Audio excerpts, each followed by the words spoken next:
أشهد أن لا إله إلا الله وأشهد أن محمدا رسول الله. waa dhowr iyo 60 sano jir u dhashay waddanka Congo oo markiisii ugu horreysay islaamay noloshiisa. Master Paul oo hadda la baxay Jibriil ayaa ka sheekeeyay sida uu ku soo galay diinta Islaamka iyo waxyaabihii u horseeday in uu muslim noqdo. I declare today, me, Paul Fanani Jibril, I'm Muslim. waxaan maanta ku dhawaaqayaa anigoo magacayga cusub uu yahay Jibriil inaan muslim ahay uuna qofna igu qasbin inaan muslimo. waa go'aan aniga keligeyga soo gaaray. go'aanka inaan muslimo waa go'aan keligeyga soo gaaray. waxaan fadlan niga codsanayaa in aad iga caawisaan inaan diinta sii barto si marka aan Congo ku laabto anigana aan diinta u sii faafiyo.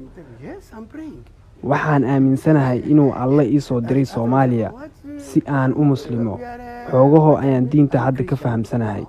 munaasabad uu ku shaacinayay muslimnimadiisa oo lagu qabtay xarunta UBC Coca-Cola ee magaalada Muqdisho ayuu ka sheegay in qoyskiisa kaliya uu muslim ka yahay wiilkiis Ibrahim oo haysta diinta Islaamka. Example, my son, my first son is Muslim. Ibrahim. Yes, he's Muslim.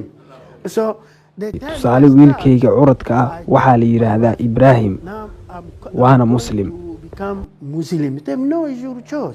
maamulaha guud UBC Coca-Cola Cawil Tuuxow Khayre oo ka hadlay munaasabad loo qabtay Jibriil oo ku shaacinayay muslimnimadiisa ayaa sheegay in uu shirkadda UBC Coca-Cola ku soo biiray sanadda 2014 uuna haystay diinta Kirishtaanka maantana ay u suura gashay isagoo isla kambaniga Coca-Cola ka tirsan inuu islaamo.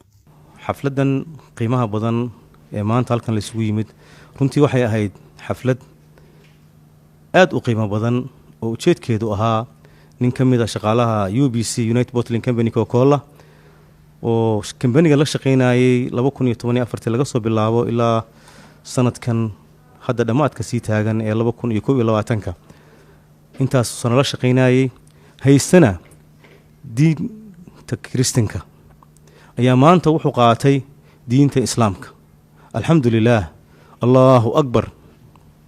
runtii xafladaas waxay ahayd xaflad qiimo badan oo ay ka soo qayb galeen culimada Soomaaliyeed qaar ka mid ah Sheekh Cabdixayi, Sheekh Cali Xayo, Sheekh Cabdirasaaq, dhammaan maamulka iyo shaqaalaha UBC iyo Master Paul oo markii hore Paul la dhihi jiray hadda laakiin magaca uu qaatay uu yahay Jibriil.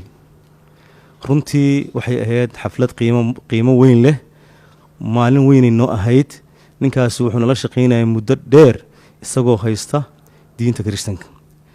maanta wuxuu qaatay oo tawxiidka loogu qabtay diinta Islaamka isagoo 60 iyo ka badan jira inuu maanta Islaamka soo galo oo Islaamka qaato oo tawxiidka ku dhawaaqo. runtii waxay ahayd nasiib weyn. waxa Ilaahay subxaanahu wa ta'aala ka badbaadiyay cadaabka.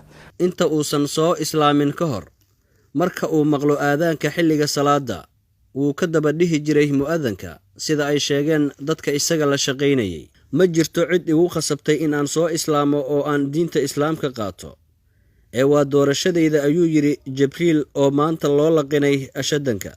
I bear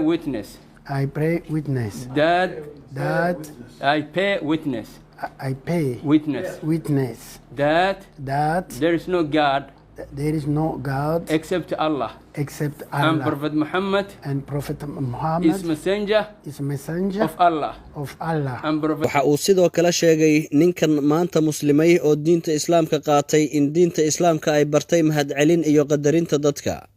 waxay diinta Islaamka ii horseeday isbedel, qalbigayga ayay ii dejisay, noloshayda waxaa ku yimid isbedel. horay ma aanan u ahayn qof muslim ah inkastoo wiilkay uu ahaa muslim, sidaas ayaan ku soo barbaaray.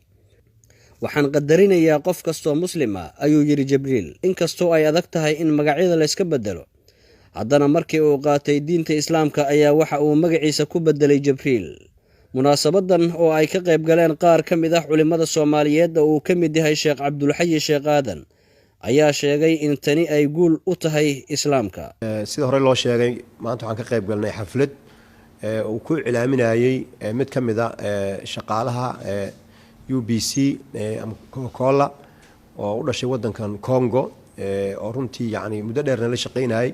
waxay nagu marti qaadeen culimo horey ula sii shaqaysay oo hawshaas sii qabatay iyo annagoo u imaanay in xafladaasi lagu cilaamiyo soo islaamitaanka uu soo islaamay ninkaas markii dambe loo bixiyay Jibriil. runtii diintan islaamku waa diin soconaysa, waa fidradii ilaahay insaanka uu ku abuuray. qof kasta oo caqli leh hadduu si degan loogu sheego wuu qaadanaya. waa fidrat allahi allatii fadara annaasa calayha laa tabdiila likhalqi illah. muslimiintunba waxaa laga rabaa inay dowrkooda iyo juhdi ay geliyaan, maxaa yeelay waa ummadda nabi maxamed sallallahu alayhi wasallam oo risaalada uga tegay oo ilaahay uu yiri kuntum khayra ummatin ukhrijat linnaas. marka dadkan yani hawshan soo qabtay waxay xaqiijiyeen oo runtii aan u rajeynayna ajir badan inay ka helaan lian yahdi allahu bika rajulan waaxidan khayrun laka min xumri nacam. ilaahay inuu kugu soo hanuuniyo sababtaada qof waxay kaa khayr badan tahay waxa adduunka yaalla oo dhan. marka diinta islaamka faafitaankeeda ayay calaamad u tahay oo يعني dadka xataa soo galay diinta dad khubaro ah oo wax yaqaana oo مثلا ama injineer ah ama dhaqaatiir ah ama professor ah ayaa ku soo biiray diinta islaamka markii ay akhriyaan oo quraanka yani loo sharxo. marka dadka hawshaas qabtay aad iyo aad ay runtii noo farax galiyeen. بسم الله الرحمن الرحيم الحمد لله والصلاة والسلام على رسول الله وعلى آله وصحبه أجمعين.